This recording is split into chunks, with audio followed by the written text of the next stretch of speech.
સ્થાનિક સ્વરાજ્યની ચૂંટણી માટે ઉત્સાહપૂર્વક મતદાન પ્રક્રિયા યોજાઈ રહી છે, જે અંતર્ગત વિપક્ષના પૂર્વ નેતા પરેશ ધાનાણીએ પણ પોતાના મતાધિકારનો ઉપયોગ કર્યો હતો। તેમણે અમરેલીની બહાર પરા કન્યા શાળા ખાતે પહોંચીને મતદાન કર્યું હતું। આ તકે વાતચીત કરતા તેમણે મતદાનને લોકશાહી બચાવવા માટેનું મતદાન ગણાવ્યું હતું। સાથે જ તેમણે સત્તાધારી પક્ષ ભાજપ ઉપર આકરા પ્રહારો કરતા આક્ષેપ લગાડ્યો હતો કે ભાજપે સત્તાના જોરે મતદારો અને ઉમેદવારોને ડરાવ્યા તેમજ ધમકાવ્યા છે। સ્થાનિક સ્વરાજ્યની ચૂંટણીઓનું જોનારા ગાંધીના ગુજરાતમાં આજે ગુજરાતના તમામ મતદાન મથકોને ભારતીય જનતા પાર્ટીના ઇશારે ગુંડાના હવાલે કરવામાં આવ્યા છે।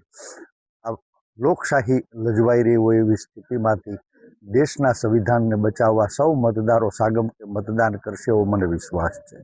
આપ જુઓ, આ સત્તા લાલચુ લોકોએ પહેલાં મતદારોને લલચાવ્યા, ફોસલાવ્યા, પછી મતદારોને ડરાવ્યા, ધમકાવ્યા, પછી એના મતદાર યાદીમાંથી નામ રદ કરાવ્યા, પછી ગુંડાગીરીથી વિપક્ષના બધાય ફોર્મ પાછા ખેંચાવ્યા, ગુંડાગીરીથી ચૂંટણીનો પ્રચાર અટકાવડાવ્યો।